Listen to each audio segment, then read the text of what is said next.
Assalamualaikum warahmatullahi wabarakatuh. Kembali berjumpa dengan saya Hersbuna Arif dari Forum News Network. Dalam sebulan terakhir ini berbagai aksi kekerasan dan tindakan tidak terpuji dari anggota polisi itu viral di publik. Berbagai aksi tersebut antara lain kekerasan terhadap pelanggar lalu lintas di Deli Serdang, Sumatera Utara. Kemudian ada juga seorang pedagang sayur ini, dia menjadi korban dari penganiayaan sejumlah preman, tapi ternyata kemudian oleh Polsek Percut Situan Medan, Sumatera Utara juga, itu malah dia yang dijadikan tersangka. Kasus lain yang juga sangat menonjol adalah penghentian pemerkosaan 3 orang anak oleh ayahnya sendiri di Luwu Timur, Sulawesi Selatan.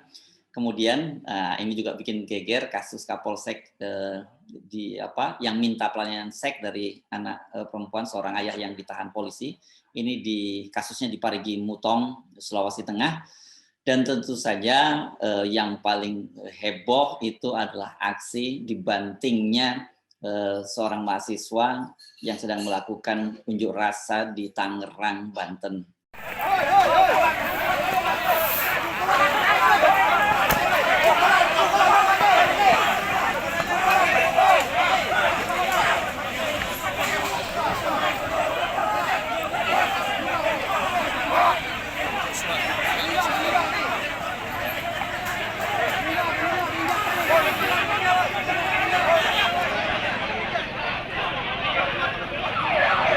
Woi, cepat diselamatkan itu.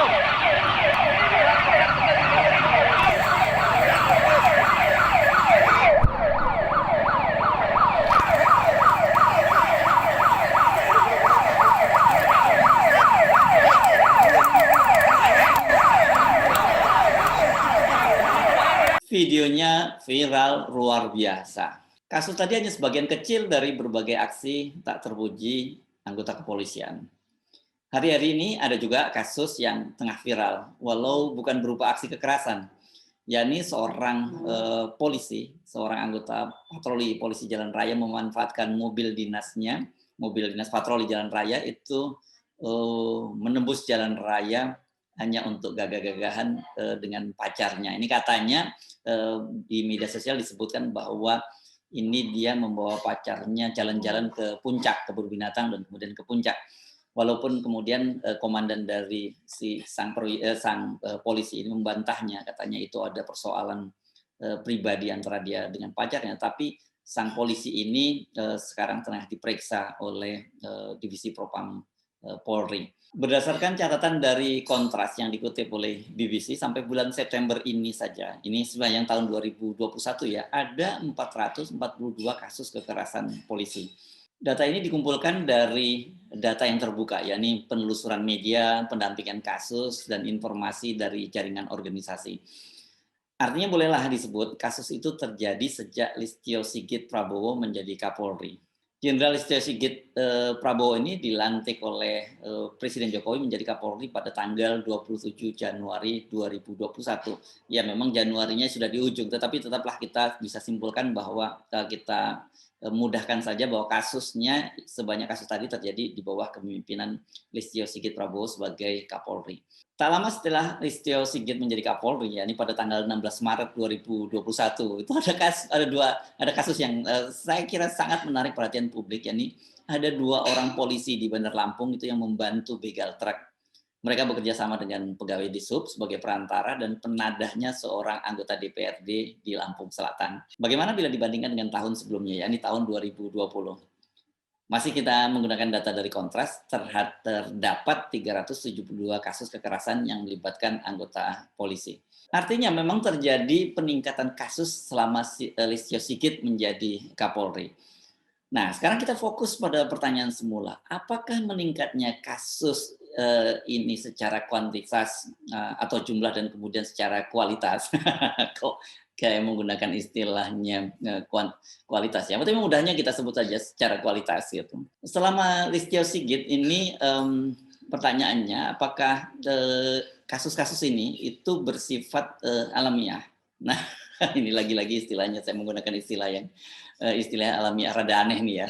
atau ini merupakan rekayasa gitu. Ada agenda politik untuk mendiskreditkan Listio Sigit Prabowo. Maklumlah Listio Sigit Prabowo ini dari sisi angkatan dan usia memang dia sekarang ini angkatan yang muda ya di Polri karena dia kalau saya tidak salah dia Liting 91 dan sebelumnya itu dijabat oleh Idam Aziz itu Liting 88. Jadi dia seperti Tito Karnavian, Kapolri Tito Karnavian, dia juga melompati beberapa angkatan di atasnya. Nah ini tentu saja kadang-kadang menimbulkan persoalan tersendiri sekalangan internal, karena itu kemudian orang menduga-duga jangan-jangan ribut-ribut kasus ini berkaitan dengan ingin menggoyang Listio Sigit nih. Soalnya kalau sampai kemudian Listio Sigit tetap anteng di jabatannya sampai dia pensiun pada usia 58, ini banyak yang tersendat termasuk senior-seniornya yang pangkatnya lebih rendah dari dia, jabatan lebih rendah dia, otomatis nggak punya harapan untuk naik lagi. Itu spekulasinya mengapa kemudian orang bertanya-tanya apakah ini kasus yang alamiah gitu atau memang ada agenda politiknya.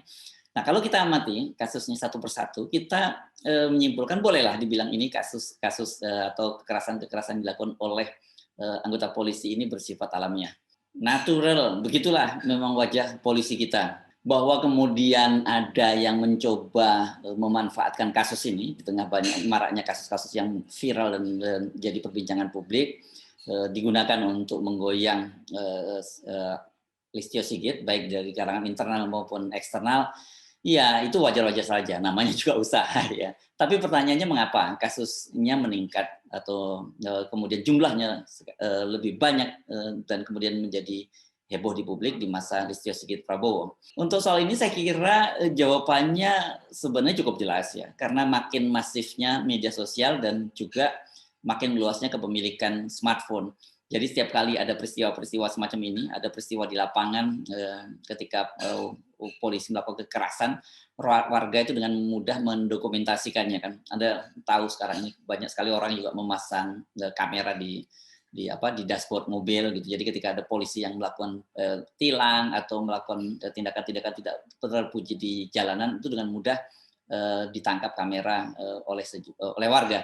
Begitu juga ketika kasus yang terjadi di misalnya di Deli Serdang atau kasus-kasus lain di kemarin termasuk yang di Banten itu adalah dari smartphone yang dimiliki oleh warga.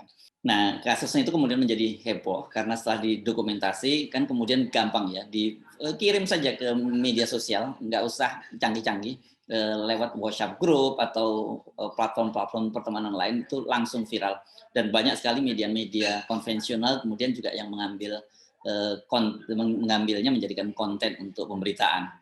Yang berbeda sekarang itu saya kira justru respon dari kepolisian. Nah, ini kalau saya ngomong begini pasti ada yang tidak suka ya. Kalau saya sampaikan di era Kapolri Listio Sigit ini memang ada perubahan-perubahan yang cukup signifikan. Yang paling menonjol saya kira adalah soal penanganan Undang-Undang ITE. Jadi sebelum Listio Sigit menjadi Kapolri ini kita sehari-hari disuguhi dengan peristiwa saling lapor berkaitan dengan Undang-Undang ITE ini. Yang paling banyak dilaporkan tentu saja adalah kubu oposisi dan kelompok-kelompok yang kritis terhadap pemerintah. Banyak kasus mulai dari aktivis sampai kalangan warga biasa yang ditangkap oleh polisi.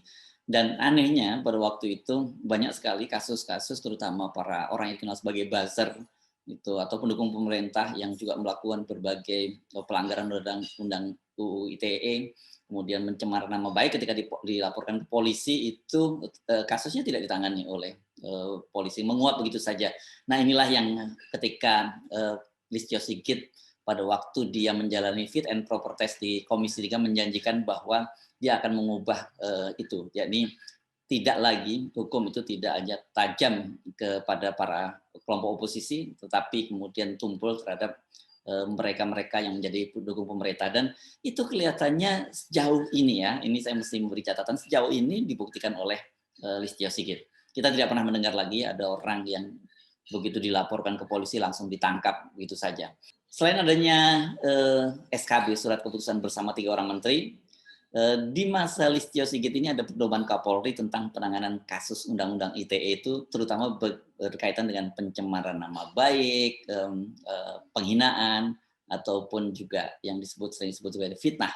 Kapolri memberikan semacam arahan itu atau pedoman arahan itu agar dalam kasus pencemaran nama baik, fitnah, penghinaan itu dikedepankan restoratif justice. Diupayakan ada semacam mediasi dan perdamaian di antara pihak yang bersengketa dan polisi itu tidak asal main tangkap. Jadi kalau memang bisa diselesaikan di antara mereka yang saling bersengketa, ya kasusnya selesai, tidak perlu berlanjut ke proses hukum. Coba deh Anda perhatikan. Sangat jarang kan kita sekarang dengar kasus semacam itu yang ditangkap dan dibawa ke ranah hukum, dibawa ke pengadilan. Saat ini memang ada dua kasus yang menjadi sorotan publik. Ini pertama kasus pengaduan Kepala Staf Presiden Muldoko terhadap ICW, Indonesian Corruption Watch. Ini dianggap juga pencemaran nama baik. Kemudian kasus yang juga sangat menarik perhatian adalah laporan dari Menko Marinvest Luhut Panjaitan terhadap aktivis Samaris Azhar dan koordinator Kontras Fathia ya. Nah kasusnya sendiri juga sekarang ini walaupun sudah dilaporkan ke polisi melalui somasi karena sebelumnya somasi tapi kemudian tidak ditanggapi begitu penilaian dari Luhut sekarang berjalan dilaporkan ke kepolisian dan polisi pun sekarang tengah mencoba memediasi kasus ini. Ya, mudah-mudahan saja kasusnya nggak harus berlanjut ke pengadilan nih, karena saya kira dampaknya juga buruk buat pemerintah dan juga bagi kalangan civil society ini dianggap sebagai pembungkaman suara-suara kritis. Merespon berbagai aksi kekerasan yang dilakukan oleh anggotanya, Kapolri Listio Sigit Prabowo juga menginstruksikan kepada seluruh jajarannya ini baru saja dikeluarkan instruksinya untuk memberikan tindakan tegas kepada anggota kepolisian yang melanggar aturan saat menjalankan tugasnya. Sigit bahkan dengan tegas dia menekankan kepada seluruh Kapolda dan Kapolres untuk tidak ragu memberikan sanksi tegas berupa pidana, bahkan pemberhentian tidak dengan hormat. Ini sanksi pidana dan pemberhentian tidak hormat ini diberikan kepada personil yang tidak menjalankan tugas sesuai dengan aturan. Dalam kasus misalnya di Percut Seituan itu Kapolseknya langsung dicopot.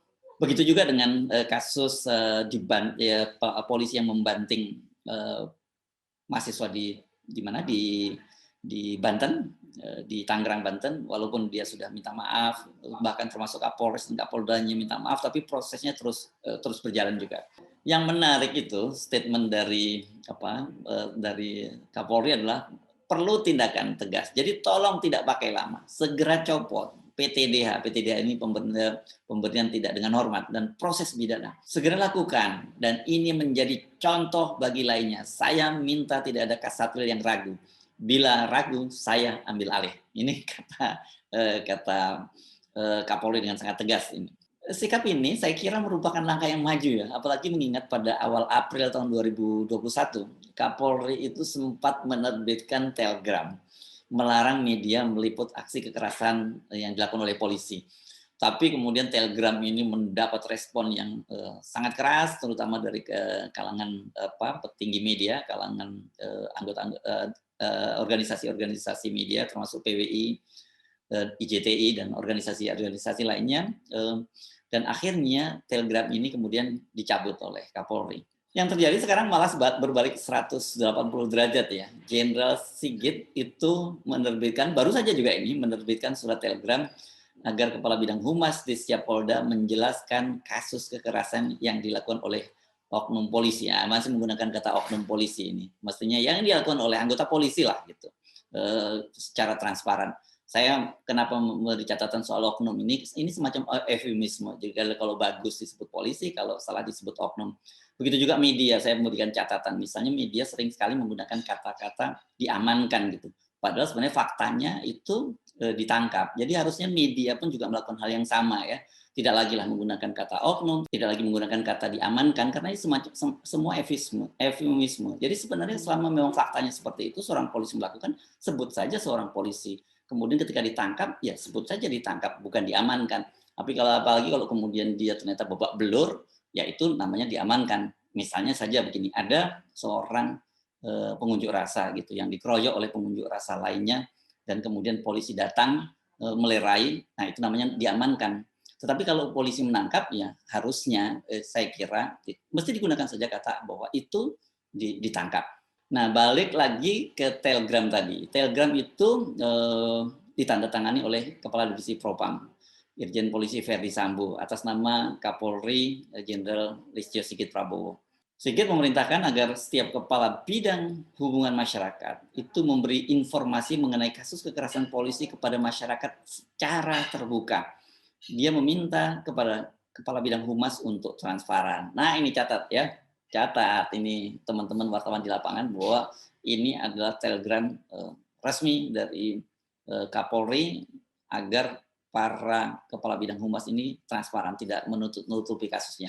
Sama juga seperti saya katakan tadi, jangan gunakan eufemisme lah. Justru mulai dengan pilihan kata atau diksi yang eufemis inilah kemudian membuat kita juga melihat segala sesuatunya itu jadi apa ya, nggak tegas, nggak transparan, ragu-ragu gitu. Dengan berbagai respon Kapolri tadi yang mengingatkan agar para petugas humas untuk transparan, kemudian bertindak tegas terhadap pelanggaran aparat, dan mengedepankan restoratif justice. Kalau toh ada upaya-upaya memunculkan kasus untuk menggoyang posisinya sebagai Kapolri, saya yakin itu, bahkan saya yakin itu tidak akan ada gunanya. Listio Sigit akan mendapat dukungan dari publik dan media. Ini penting sekali ini kalau sudah didukung oleh publik dan didukung media, ya pasti insya Allah dia akan menjadi seorang Kapolri yang berhasil. Nah, walaupun kita memberikan apresiasi, tetap saja kita harus punya catatan, ya catatan kritis yang harus mendapat perhatian dari Kapolri. Apa itu? Nah, sekarang ini adalah kasus pembunuhan 6 orang Laskar Front Pembela Islam. Saat ini kasusnya sedang berproses di pengadilan. Publik menyoroti ada yang coba ditutup-tutupi dalam kasus ini. Apalagi faktanya para pelaku pembunuhan ini enggak ditahan.